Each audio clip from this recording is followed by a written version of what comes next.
Hola, os doy la bienvenida a este canal. Esto es La Bala Silvestre. Yo soy Mónica y hoy vengo a hablar de mis libros favoritos de todos los tiempos. Pues bien, quería contaros cuáles son mis libros favoritos de toda mi vida y veréis aquí que tengo colocada una saga porque voy a empezar por probablemente mi saga más importante de la infancia y de la adolescencia, que es Fairy Oak, como veis aquí. No voy a extenderme muchísimo porque hay muchos libros y obviamente muchos de ellos hace muchos años que no los he vuelto a leer porque los he leído varias veces a lo largo de mi vida. Y simplemente quería hacer esta pincelada de, primero, estos libros que son de mi infancia y adolescencia, después hacer una mención a otra saga de la adolescencia, pero que tampoco voy a entrar mucho, y después ya sí que entraré, propiamente dicho, en los libros actuales que más me gustan de la etapa adulta, que son mis libros favoritos. Pero no quería dejar pasar la ocasión de hablar de Fairy Oak porque a mí me ha marcado muchísimo como lectora y me han parecido unos libros que han sido muy importantes para mí durante mucho tiempo. Es curioso porque cuando yo los leía, empecé cuando tenía 10 años y terminé a los 15 o así, y a los 15 años a mí ya me daba un poco de vergüenza como leer esto porque mis compañeros de clase pues no leían estas cosas y estaban en una etapa mucho más adulta, vamos a decir, entre comillas, y yo todavía leía libros sobre brujas y cosas así. Y recuerdo que lo llevaba como un poco en secreto, que me gustaba esta saga, pero a día de hoy pues ya no me avergüenzo, lógicamente, y ya puedo decir libremente y abiertamente que esa es la saga de mi vida. Así que bueno, contaros un poquito por encima. No lo he dicho, esta saga es de Elisabetta Agnone, que es una escritora italiana, que también es la creadora de Las Witch, otra saga que a mí me obsesionó y que muchas de nosotras, si me estáis viendo, seguro que os sentís igual que yo. Bueno, debo decir que la saga principal es esta. Son estos tres primeros libros, estos tres, que son El secreto de las gemelas, El encanto de la oscuridad y El poder de la luz. Fairy Oak trata principalmente sobre unas hermanas gemelas que son Pervinca y Vainilla. Vainilla es bruja de la luz y Pervinca es bruja de la oscuridad, y esto es algo muy insólito y muy raro porque normalmente los hermanos en este pueblo en el que ellas viven, que es el Valle de Verdellano, en el pueblo de Fairy Oak, los hermanos tienen el mismo tipo de magia. Empieza la saga con el nacimiento de las gemelas y las vamos viendo cómo van creciendo a lo largo de la saga. Entonces, ellas están acompañadas por Feli, que es una hada que las protege, porque todos los niños que tienen magia en este pueblo tienen una hada que los cría y los ayuda a crecer. Y la tía de las gemelas es la bruja más importante de todos los tiempos. Y básicamente las acompaña en este crecimiento de magia. Vamos viendo también a los compañeros de clase, los amigos que tienen, cuando se van haciendo más mayores, los amoríos que les surgen, pero a lo largo de esta saga principal hay como una especie de fuerza maligna que tienen que combatir, y una vez que termina esta primera trilogía, bueno, una vez que se termina la saga principal, nos encontraríamos esta saga que es como la subsaga, y cada una de ellas se centra en un personaje que es un amigo de las gemelas. Pocos años nos sorprendió con la noticia de que volvía a escribir y volvíamos a Fairy Oak de algún modo. Entonces ella escribió La historia perdida, esta creo que es de 2021, o sea, hace muy poco, y yo, a pesar de ser ya mayor, me hice con ella, ups. Y el año pasado sacó El destino de un hada. Os comentaba que también os quería enseñar otra saga que yo me obsesioné muchísimo, pero no creo que yo sea la única, y es una saga que es hiper conocida y que todos vosotros la vais a conocer. Se trata de Los Juegos del Hambre, de Susan Collins. No saco los otros dos porque tendría que sacar, están detrás de los libros aquí, entonces, bueno, sería un poco lío. Los Juegos del Hambre, a ver, yo creo que supuso un antes y un después, ¿no? En muchos de nosotros. Para mí esta saga significa empezar a crecer, y cuando empecé a crecer y leí esto, pues aluciné. Recuerdo que me leí los tres en el mismo verano y fui después paulatinamente, ¿no? A medida que iban sacando las películas al cine, de manera religiosa cada año, y supuso empezar a leer una literatura que, a pesar de ser juvenil, un poquito más adulta, ¿no? Porque trataba temas pues un poco más duros. Pero esta saga lo tiene todo, tiene acción, tiene romance, tiene misterio, tiene intriga, tiene trata temas pues que a priori podrías pensar que no se van a tratar en la literatura juvenil. Por lo que tengo entendido, han envejecido muy bien, porque yo hace ya más de 10 años que no los leo. Y ahora sí que la autora está volviendo a sacar otros nuevos, como el Pájaros Cantores. No estoy siendo exacta en el título, si no os lo dejaré por aquí, que fui a ver la película del año pasado. Y por lo visto hay un personaje muy importante en la saga que es Haymitch, pues va a sacar en 2025 unos libros relativos a la historia de Haymitch. Así que nada, si no los habéis leído, leedlos, porque de la literatura juvenil yo creo de lo mejorcito que hay. Y por eso no podía dejar de incluirlos en mis libros favoritos. Pues bien, ya hemos terminado con los libros infantiles juveniles, ahora vamos a pasar a los de la etapa adulta, es decir, mis libros favoritos actuales. Y vengo a hablaros de mi libro favorito probablemente de toda mi vida. Durante mucho tiempo yo no podía responder a esa pregunta de ¿cuál es tu libro favorito? Porque me parece una pregunta muy difícil y porque depende mucho del momento vital en el que te encuentres. Pero es que es la novela, perdón, es la saga que ha marcado un antes y un después en mi vida como lectora, la etapa adulta. Como, igual que había pasado con Fairy Oak en mi infancia, en este caso fue la etapa adulta, y a partir de esta saga y a raíz de estos libros, yo pude descubrir qué es lo que me gustaba en la literatura, que hasta ese momento me había encontrado muy perdida. Bueno, no voy a enrollarme más, estoy hablando de La amiga estupenda, de Elena Ferrante. Bueno, la saga Dos amigas, que no voy a sacar porque es un poco jaleo, ¿vale? La cuestión está en que yo leí esta novela en 2019, a principios, y como digo, me encontraba en una situación en la que no sabía muy bien qué leer. Llevaba muchos años dando tumbos. Yo me iba a la librería, me compraba algo que me podía interesar, pero de pronto no me llenaba, me sentía como vacía. Y llegué incluso a plantearme que ya no me gustaba la lectura, que igual no era para mí. Pero recuerdo que como por 2011 o por ahí, yo leía un blog que ya no sé si existe, no recuerdo el nombre, pero sí que recuerdo que lo leía así de manera habitual. Y era una chica que básicamente cada día leía un libro y lo comentaba. Y entonces, en aquella época comentó esta saga. Y yo pensé, ay, esta saga me puede interesar, pero todavía no. Me consideré demasiado joven para poderla entender y creo que hice bien en esperarme. Entonces volvió a surgir la fiebre ferrante, ¿no? Esta fiebre que nos dio a muchos de nosotros por esta escritora, y entonces ahí, impulsada por esta fiebre que vi que había en redes, pensé, vamos a darle la oportunidad a aquella saga que yo vi con la portada blanca y que no me acuerdo muy bien de qué iba, pero que creo que podía gustarme. Bueno, pues aquí nació mi obsesión y no puedo decir mucho más, que estoy pensando en hacer un vídeo cuando una vez que relea toda la saga y que vuelva a ver por tercera vez, ahora que ha sacado la última temporada de la serie de HBO, una vez que vuelva a ver toda la serie de nuevo, por tercera vez, como os digo, y me vuelvo a leer la saga, creo que intentaré hacer un vídeo como más análisis de esta saga, lo que ha significado para mí, los puntos que le encuentro, y volver a analizarla un poco mejor, porque ahora mismo tampoco voy a ser tan exacta. Pero así como a grandes rasgos, la saga Dos amigas trata principalmente de las mis niñas al inicio de la narración, que son Lila Cherulo y Elena Greco, Lenú.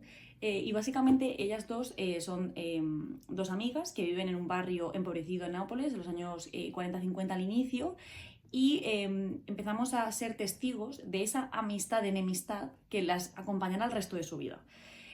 Alrededor de ellas orbitan una serie de personajes que son sus padres, sus familiares, sus hermanos, y tratan muchísimos temas, especialmente la clase social y el ascenso de clase social a través de la educación. No quiero contar mucho más porque ya digo, preferiré explicarlo esto mejor, pero creo que yo me vi muy reflejada en muchas cosas de ellas dos, en ese tipo de amistad, en ese tipo de admiración que sienten la una por la otra, aunque a veces se vean un poco enemigas, o al menos a veces no son las mejores amigas entre ellas. Y debo decir que yo me di cuenta de que esto es lo que a mí me gustaba leer, porque me di cuenta de ese punto incluso intimista, incluso de personajes, de costumbrismo, de saga en la que no pasa nada especialmente importante, en el sentido de que al final es la vida de todos ellos y cómo se va viendo a través del contexto social de Italia a la vez que pues hay un desarrollo económico, y ellas cómo van viendo las relaciones personales e interpersonales que van teniendo, tanto entre ellas dos como con sus posibles amores, como con sus hijos futuros, como con las personas que las rodean. Y la idea esa de que una se queda en el barrio y cómo consigue, a pesar de las cadenas que le ponen, sobrellevar eso, y cómo la otra sí que puede estudiar e irse lejos, y poder prosperar a priori. Ahora vengo a hablar de un libro que tuve mis dudas de incluirlo o no en esta lista, porque no sé si sería un libro favorito de mi vida, pero sí que es verdad que significó mucho en el momento que lo leí, en el momento vital, y también significó mucho el poder terminar una novela de estas características, me refiero a su extensión, y también me refiero a la complejidad de alguno de sus fragmentos. Estoy hablando de El lado oscuro del amor, del escritor sirio-alemán Rafik Chami. No recuerdo cuántas páginas tiene 830 páginas. Y a mí me cuesta mucho leer libros largos, así que para mí haber terminado esta novela fue un absoluto hito. Y la verdad es que fue una novela que, fue muy exigente. Recuerdo que en Goodreads yo me leía reseñas de personas que decían que les había derrotado, que la tenían que dejar a la mitad, que no la habían soportado, que le parecía una novela muy tediosa, que no era una novela fácil de leer ni de digerir y que aburría muchísimo. Comparto su opinión, comparto la opinión de que es muy irregular, es una novela en la que hay demasiados personajes, en la que muchos de esos personajes comparten nombre también y eso hace que sea difícil la lectura, pero también es una novela muy especial. Es un mosaico de Damasco en el siglo XX, o sea, desde el inicio hasta, no sé si eran los años 90 o años 80 por ahí. Rafik Chami se inspiró en personas reales. O sea, Rafik Chami nació en Damasco, se crió en Damasco, pero tuvo que exiliarse a Alemania y desde entonces escribe en alemán y vive en Alemania.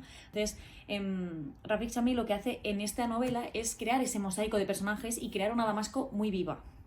Una ciudad llena de vida y llena de historias. Al final es como si nos estuviese contando mini historietas de muchos personajes, de muchas personas que de la calle tal, de la casa tal, y al final lo que hace es pues crear ese entramado, ¿no? Pero lo hace a través de un amor imposible. Y la verdad es que a mí me das un amor imposible y yo ya me voy de cabeza. Es como si fuese una especie de Romeo y Julieta, pero en la Damasco de esa época. Estamos hablando de... Los personajes principales son Farid y Rana, que son dos chicos que pertenecen a dos clanes religiosos enfrentados y que son contrarios. Ambos son cristianos. Y básicamente de esto se nota que Rafik Chami domina mucho porque Rafik Chami también era cristiano en Damasco. Así que lo que nos presenta aquí el autor es ese amor imposible entre ambos y el enfrentamiento entre esas dos familias. Pero no solamente es eso, es que es una novela muy exigente, o sea, vertebra ese amor imposible la historia, pero a su vez todas estas historias que os estoy comentando, todo este mosaico de personajes, de historias, y nos hace un contexto histórico-político enorme. O sea, no creo que sea una novela fácil de recomendar. Puede ser aburrida en momentos. A mí hubo un momento que me derrotó, no sé si iba por la página 600 o así, y decidí que lo iba a dejar. Llegué al final, todo valió la pena. Es una novela inolvidable y, como os digo, la recomiendo, pero la recomiendo con aviso, y el aviso es que no es una novela fácil de entrar, una novela fácil de leer, fácil de digerir, sino que es una novela que requiere su paciencia y de ser un poco constante. A continuación vengo a presentar una novela de una de mis escritoras favoritas de mi vida, es una de mis escritoras casa, digamos, de confort. Estoy hablando de la escritora italiana Natalia Ginzburg y la novela en cuestión es La ciudad y la casa. Veis aquí que tengo un marcapáginas y es porque la estoy releyendo. Es de 1984. La ciudad de la casa trata sobre Giuseppe, que es un hombre que está ya entrado en los años 50 y él básicamente se encuentra absolutamente hastiado con la vida y decide marcharse a Estados Unidos porque tiene un hermano que vive allí y que le invita a vivir con él. Entonces vende su casa, de ahí la ciudad de la casa, o sea, la casa será algo muy importante, igual que también lo será la ciudad, que es Roma. Entonces, en este caso, Giuseppe decide irse, todos sus amigos le intentan convencer que no se vaya, que no venda la casa, que eso es un error, pero él está decidido a marcharse. Entonces, esta novela es una novela epistolar. Al final, lo que nos presenta aquí Natalia Ginzburg es un entramado de personajes que son un grupo de amigos en los que entre ellos se intercambian cartas y a través de estas cartas iremos conociendo la vida de ellos. Al final es una novela muy costumbrista, muy, muy cotidiana, una novela que tiene un punto muy inteligente como es Natalia Ginzburg, pero al mismo tiempo muy ligero, incluso cómico en algunas ocasiones. Hay momentos en los que me saca una sonrisa lo que ella dice, ¿no? Porque tiene personajes que son como muy inolvidables o en el sentido de que tienen un punto hilarante. De Italia nos vamos a un escritor irlandés. Estoy hablando de Bram Stoker y su novela cumbre, que es Drácula, novela de 1897. Esta novela la leí a los 15 años y es una novela que básicamente me llevó a una espiral de obsesión con los vampiros. A día de hoy sigo compartiendo ese amor por los vampiros, aunque es algo que ya no suelo leer tan a menudo. A día de hoy. Drácula, ¿qué voy a decir de Drácula que no se haya dicho ya? Al final, pues trata de Jonathan Harker, que es un joven abogado que tiene que ir a gestionar unos documentos a Castillo en Transilvania, ¿no? Que es el castillo del conde Drácula. Entonces, él se verá ahí envuelto en una especie de situación extraña en la que no entiende qué está pasando, ¿no? El conde Drácula al final no se refleja en los espejos, es un hombre muy solitario, nocturno, y Jonathan Harker llega a un punto que empieza a tener miedo, ¿no? Drácula al final es una novela epistolar también, o sea, es una novela que yo creo que el imaginario colectivo de la cultura pop nos ha hecho creer que es una novela que no es realmente, es una novela bastante lenta, escrita de manera epistolar, como digo, es una novela que requiere de paciencia, de un cierto modo, y no deja de ser una novela gótica en ese aspecto, por lo tanto es como mucho más ambiental, ¿no? Mucho más... la ambientación está muy muy bien conseguida, pero que al final de Drácula conocemos lo que los demás dicen de él, porque él sale poquísimo como tal en la historia, y supongo que eso lo que hizo Bram Stoker es también crear esa idea de que Drácula es mucho más terrorífico porque no lo conocemos de manera directa, sino a través de lo que dicen los demás. Entonces eso hace que se crea ese ambiente, ¿no? Mucho más tétrico, de Alberto Méndez y Los girasoles ciegos, novela de 2004. Esta novela está conformada por 4 relatos sobre la Guerra Civil Española. A mí esta novela me hizo llorar unos niveles que no sabía que podía hacerme llorar un libro, que me hizo llorar a un nivel exagerado. O sea, yo leí una cierta línea y yo ya empecé a ver que no podía leer, porque notaba los lagrimones en mis ojos. Entonces como que veía todo empañado y de pronto me di cuenta que estaba llorando. Supongo que de toda la tensión que llevaba acumulada hasta ese momento y la tristeza que embarga estos relatos.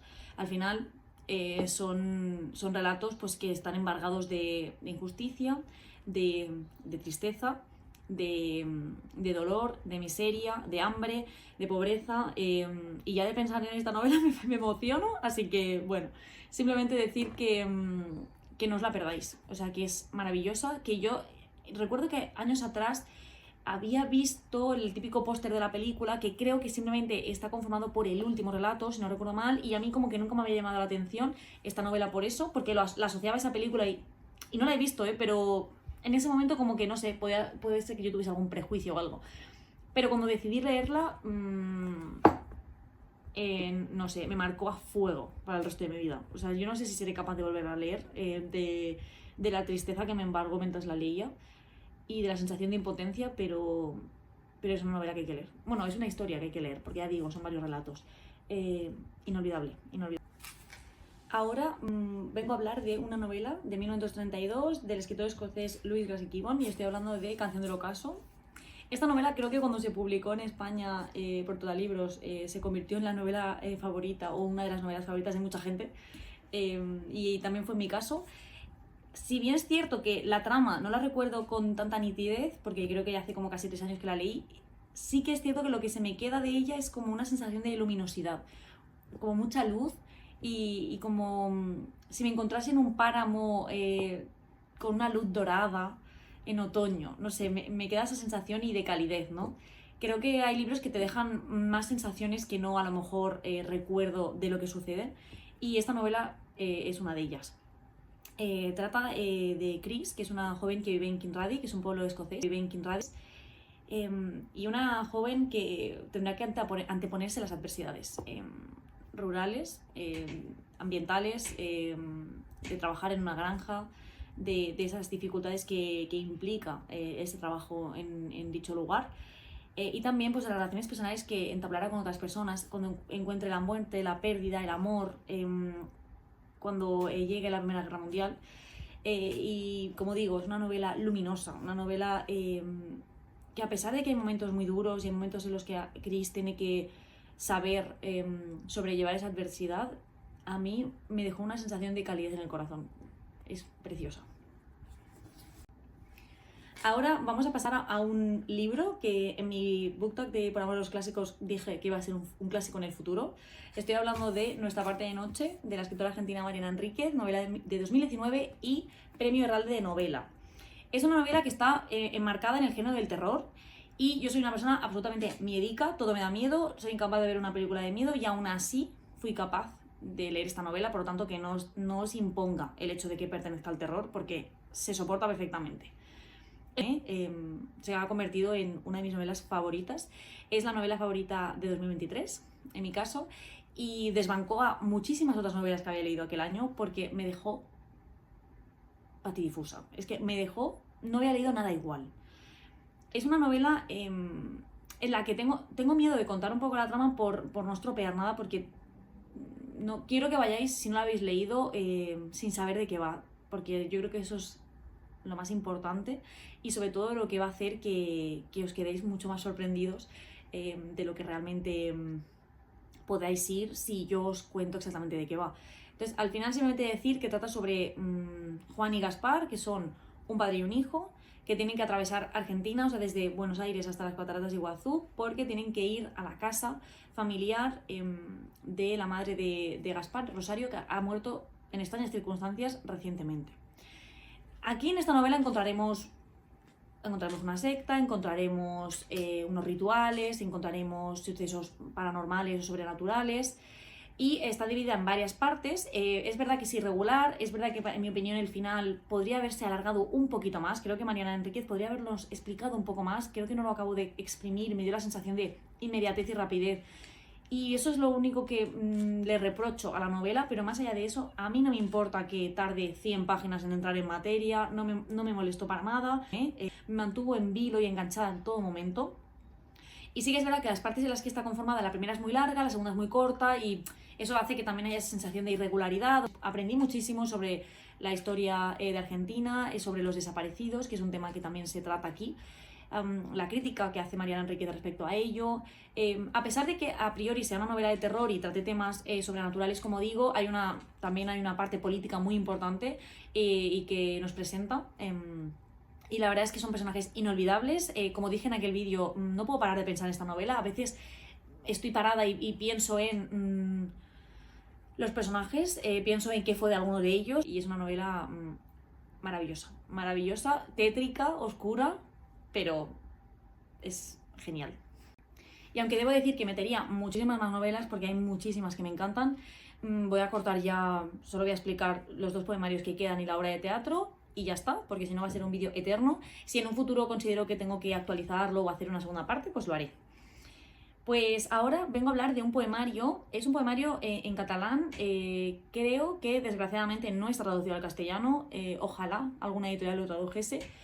Yo lo leí en bachillerato porque entraba en selectividad y es una obra que a mí me marcó muchísimo en el momento vital en que lo leí, y estoy hablando de Tempestat de Flama, de Bartomeu Rosselló Porcel. Tempestat de Flama es Tempestad de Llama. Al final, Bartomeu Rosselló Porcel fue un escritor mallorquín que murió muy joven, murió a los 24 años de tuberculosis y dejó un legado muy importante en la poesía catalana, pero también es verdad que dejó un gran vacío por haber fallecido tan joven y por no haber podido tener la posibilidad de mostrar mucho más de lo que él quería mostrar, ¿no? Aquí, lo final, esto es un compendio de sus poemas más importantes. Al final se llama Tempestad de Llama porque el fuego es un elemento muy importante en su obra, aunque también lo es el agua. Y debo decir que es muy lírico. Ya sé que es poesía en sí misma, pero es muy lírico, es muy sensorial, es una poesía muy simbolista, y es una poesía preciosa, o sea, sensual, y que ya digo que el otro día, para intentar preparar este vídeo, volví a ojear porque hacía muchos años que yo no volvía a leer ningún poema de él.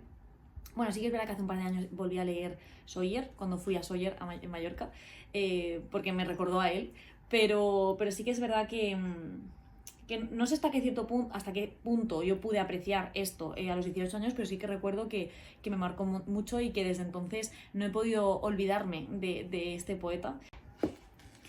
Pues he explicado ese poemario, ahora voy a la obra de teatro y posteriormente al último poemario. Respecto a la obra de teatro, estoy hablando de Bodas de Sangre, de Federico García Lorca, obra de 1932.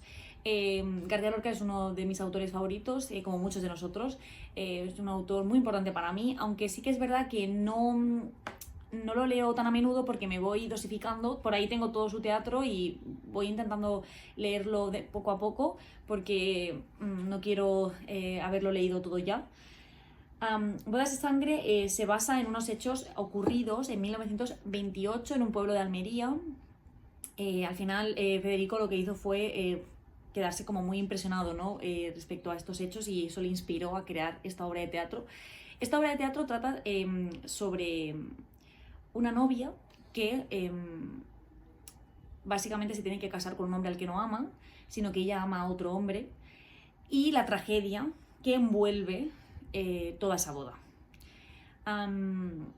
La obra de Lorca está llena de simbolismo, ¿no? Hay muchísimos mensajes y todo este entramado de ideas que él nos quería plasmar. Decir que mi película favorita española es La novia, que es la adaptación cinematográfica de esta obra. Y cada vez que pienso en esta obra ya me viene a la cabeza esa película porque es perfecta y plasmó concretamente lo que Lorca plasmó aquí, ¿no? Que era ese mundo y ese imaginario que comento, y queda de manera muy visual y queda de una manera preciosa, a pesar de que lo que pasa aquí pues es bastante brutal. Pero sí que debo decir que esta obra estuvo en mi cabeza mucho tiempo, me fascinó, me obsesionó, busqué información, entré como en una especie de bucle porque me parecía increíble. Digo, es inolvidable, se lee muy rápido, o sea, es una obra de teatro muy sencilla, pero que tiene una carga simbólica enorme y que no os podéis perder si no la habéis leído. Y ya por último vengo a hablar de un poemario de mi poeta favorito de mi vida, que es el poeta portugués Eugenio Andrade. Estoy hablando de Oscuro Dominio. Esta edición está publicada en Hyperion y la encontramos en edición bilingüe. Esto está genial porque yo estudio portugués, entonces me interesaba leer los poemas en portugués y después poder ver la comparación en español si algo no lo acabo de entender. Ya creo que estas ediciones de Hyperion están bastante extinguidas, desgraciadamente, y por lo que tengo entendido es un poeta que después de Pessoa es muy importante en Portugal, o sea, o al menos está muy traducido y muy publicado, pero en España está muy olvidado, entonces es un poco difícil encontrar su obra. Me obsesioné con él hará un par de años y intento desde hace un par de años pues ir leyendo un poemario al año, que solo lo he hecho 2 años, pero lo cumplí en 2022, lo cumplí en 2023, ahora me tocaría leer uno en 2024. Cuando yo leí este poemario yo me reconcilié con la poesía, pensaba que la poesía era un género que no era para mí, que no la entendía, que no me llenaba o que no me satisfacía del mismo modo que lo hace la narrativa, pero estaba equivocada, porque cuando leí a este señor todo cambió. A pesar de, como os he enseñado, el anterior poemario que lo leí en bachillerato, pero es que ese era el único poemario que se había quedado en mi vida y pasaron muchos años y yo seguía sin leer poesía, hasta que llegó Eugenio Andrade a mis manos. Quería comentaros que se trata de un poemario que es de 1972 y que él estuvo un tiempo sin publicar anteriormente. No nos ha dejado una amplia obra, desgraciadamente, pero en este poemario nos habla de muchos temas, y entre ellos el deseo. Es un poemario muy sensual, muy sensorial, usa mucho los sentidos y los elementos naturales, y es un poemario que a mí me llegó al alma y por eso quiero leeros mi poema favorito. Dice así el poema Los frágiles trazos. No volveré a la fuente de tu costado, al fuego espeso del verano, rezumando infatigable de los espejos, no volveré. No volveré al lecho breve donde quebramos uno a uno todos los frágiles trazos del amor. El otoño crece vertical. Anochecidas aguas, en fiebre, en furia, en fuego, me arrastran hacia el fondo. ¿Qué me decís? Pues así todo el rato. El mejor poeta, de verdad. Si os gusta la poesía, dadle una oportunidad.